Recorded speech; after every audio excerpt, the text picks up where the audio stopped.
As we consider how to provide for the resources necessary to generate freedom in the future, energy is an important priority. A great deal of money is transacted around fossil fuels, nuclear, and renewable energy generation. Many wars have been fought over control of these resources. Access to oil and gas supplies have been critical in determining the outcome of combat. However, even in our peaceful endeavors, the supply of electricity can determine whether businesses survive or fail, as parts of California are rediscovering.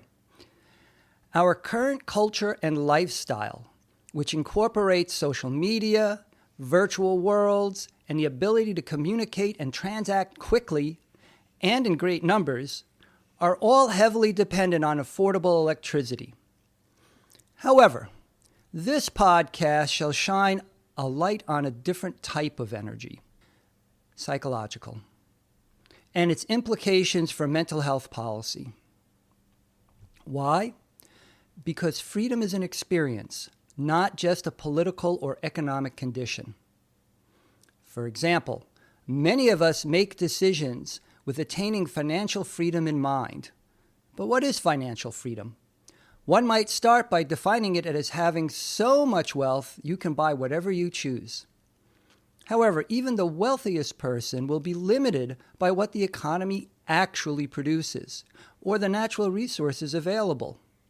Beyond that, financial freedom is often associated with not having to work for money ever again. That is very much dependent on what lifestyle and expenditures one aspires to, as well as having a sufficiently stable, safe, and predictable economy. Many of us could live a comfortable life on the interest alone from having $10 million in bonds. With $100 million, the interest, even after taxes, would be in the excess of $1 million. However, our aspirations tend to change with greater affluence. Maybe having all you want starts to include helping those who have little. All of a sudden, that $1 million a year may not seem so much. The experience of financial freedom will have changed. What about the ability to weather a really severe inflation? A hyperinflation, such as in Germany after World War I, or more recently in Zimbabwe, could turn that seemingly enormous wealth into barely enough to get through the next few weeks. If financial freedom is about weathering through any economic crisis, it is possible that no amount of wealth will leave you feeling completely confident. This is why such freedom is also about how you experience your finances. Ultimately, an economy exists to generate the experiences we value, and those depend on one's states of mind and mental health. Pine and Gilmore's book, The Experience Economy, is one source for a deep dive into this. Our choices influence experiences in two important ways. The first is over the expressions to manifest through our behavior. The second is over how to interpret events that leave the impressions we savor and which become our memories and foundations for future experiences. It is in this balance of impressions and expressions, given our finite material and psychological resources, that our well-being is generated. The standard conception of economic activity is that of production, exchange, and consumption, with a particular focus on material goods and services. However, experiences are more than this. They can be creative, spiritual, social, and transformative, among other qualities. Culture can also be understood as the psychosociological space within which economic matter moves, is measured, and ultimately is experienced. To a hammer, everything seems like a nail. To an artist, a nail can be anything. If we understand that the ultimate outputs of an economy are experiences, then we can speak of the attributes of these experiences. Part of our experiences are the attributes of who we are. When I play electric bass, one part of the experience is the sound that is produced. However, another part of the experience is the feeling of performing, of creative expression, that I have a choice over what I am doing, and that it is reflected in how the material world manifests. Even if I do not play a composition as well as others might, it can be more satisfying to play it myself than to sit and watch someone else play. In both cases, I can feel a sense of well-being, yet one is not quite as fulfilling as another. We use the term flow to refer to this expressive satisfaction. The sounds I make can be savored as a listener's impressions. The energetic flow of having chosen to play those sounds is one of expression. We seek to optimize the balance of these two. It is the embrace of oneself as a force of nature that unleashes both the creation and production of goods and their valorization, essential for an economic worldview. The moment of choice is valuable not only for its consequences, like the range of options in the future, but also as an end in itself. A day of rest at the end of the work week gives us space to savor life. It is that much sweeter when we have worked diligently, such that what surrounds us is easily imagined as our own handiwork, and what we find within ourselves delights us as well.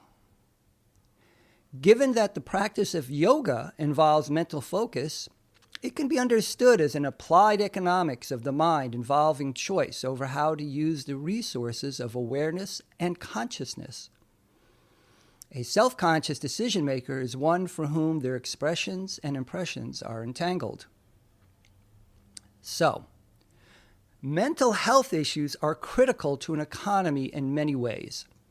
From a cognitive perspective, those who have depression or other issues that affect their ability to enjoy an otherwise abundant life, it is as if they are deriving less value from what they consume. It would be as if we took our macroeconomic measures of production, such as GDP, and decreased them because there was insufficient human capital to fully value its consumption. How many times have you or someone you know gone out to an expensive restaurant, but it had little taste because of your mood? One of the reasons for embracing a modern market economy is that we will have more of the things that make life enjoyable. But what happens if you can't enjoy anything? This also raises the behavioral economic perspective.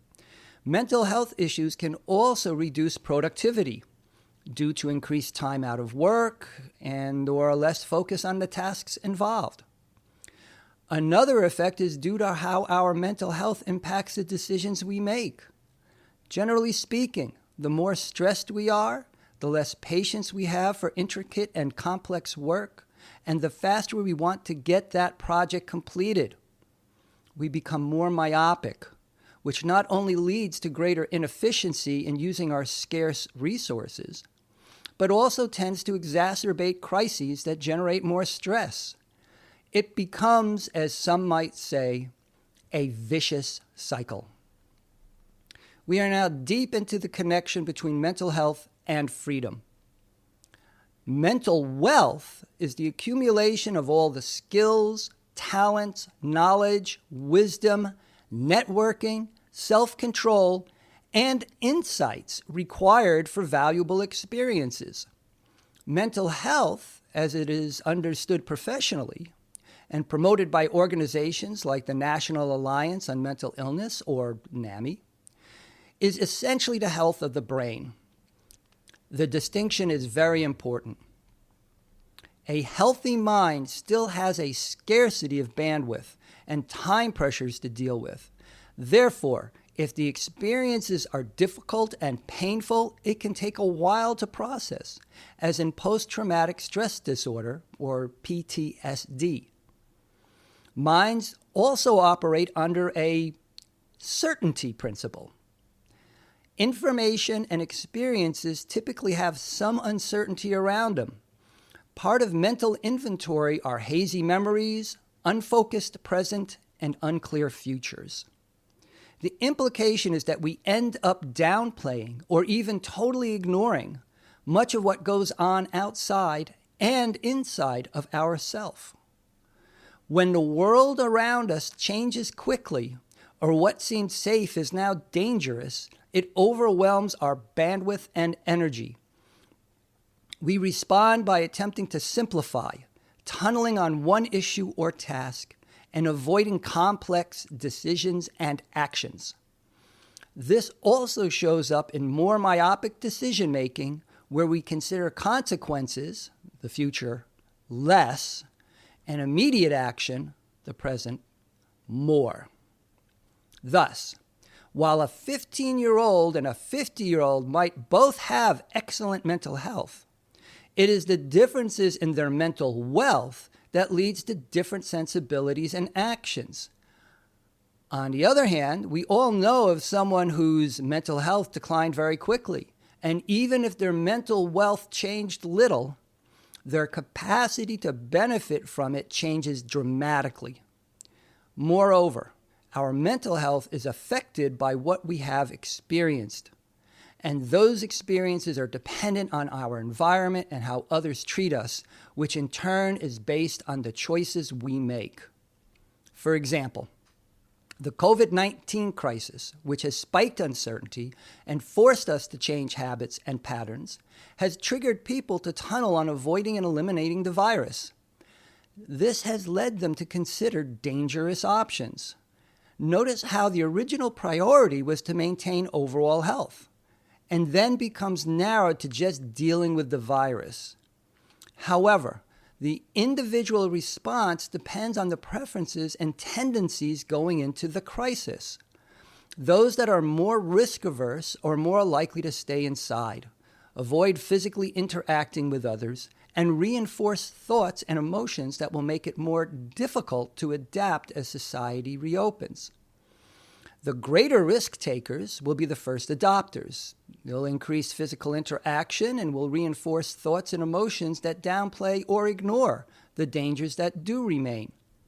This is important since how well we avoid an infection spike depends on our acting as if a risk remains.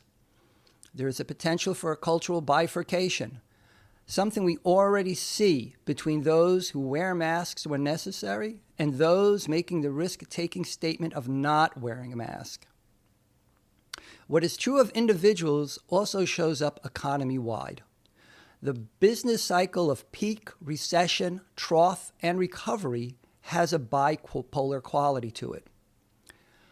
The peak's mania increases risk-taking, which can make great gains. However, when it starts going wrong, a collapse can quickly occur.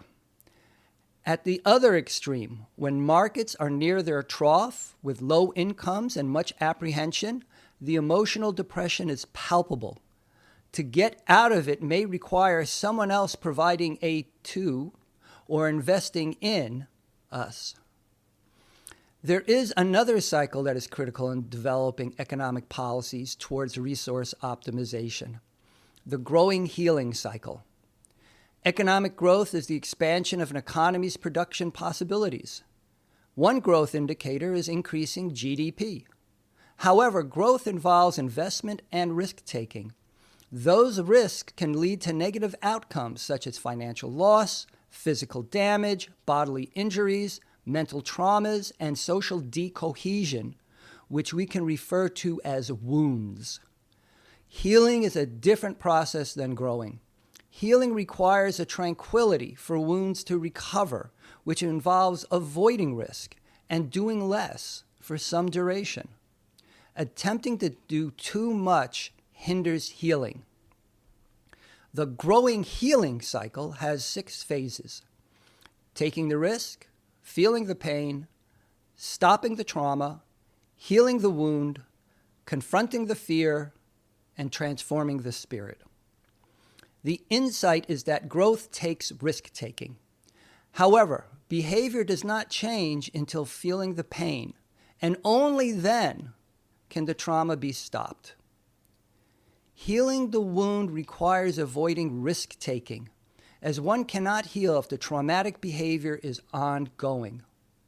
Once healed, we must confront the aversions and fears toward risk-taking that has developed. This requires a transformation of spirit from a focus on healing back to growing, which allows us to take the risks that allow us to grow again. This leads us to recognize the importance of investing in society's mental health. Part of this would be the financial investment in mental health care. It would also include encouraging interpersonal relationships and organizational structures that reduce unnecessary stresses. It is one thing to have a competitive economy that advances as we try to do better. It is another to interpret competition as conflict and combat when greater cooperation might be called for. The greatest opportunities for all of this would be in our educational institutions. Schools and universities do the critical work of increasing the human capital that is mental wealth. This makes them the point to assure that mental health is being supported. The availability of nutritious food, exercises for body and brain, counseling, and constructive human interactions might be considered as part of a holistic package a school sells. Let's consider how the pandemic and associated shutdown affects our collective mental health and its impact on our economy. First, people will respond to the increasing uncertainty with a combination of simplifying and ignoring. The risk-taking first adopters to reopening are more likely to ignore risks involved with going out to shop, eat, and socialize. This implies infection spikes might be greater. As such, the risk-averse will see this and further delay their return. This can exaggerate the split in society, as we see with the mask, no mask creeds. If the spikes are too large, it could choke off the economy's rebound.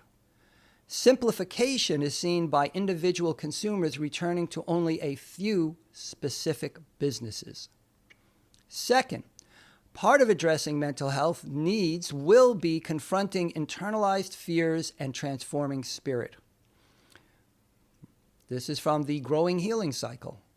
The healing spirit is one of tranquility, rest, and avoiding risk. The growing spirit embraces action and risk-taking.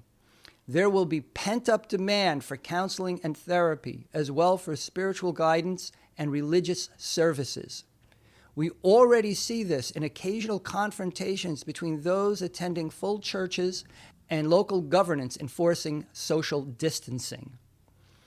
For others, their form of therapy will be medicinal and recreational drugs, which may also see increased consumption. Finally, there will also be differences in response by age. Seniors will be discouraged from venturing out, which can put greater stress on their mental health. In turn, that will put pressure on their families to connect more or just disconnect altogether, especially at a time when Social Security and Medicare funding is also being challenged. This will affect how much time and money goes to working and buying new items, like cars and appliances, relative to what is used to care for the elderly and vulnerable. Part of mental health policy would include sufficient funding for mental health services, such that those with low incomes still receive some care. This would include assuring all children receive essentials such as food, shelter, education, and health care. Another part is the continuation of Social Security and Medicare, since the more retirees can care for themselves, the more working-age children can focus their own energies toward producing freedom.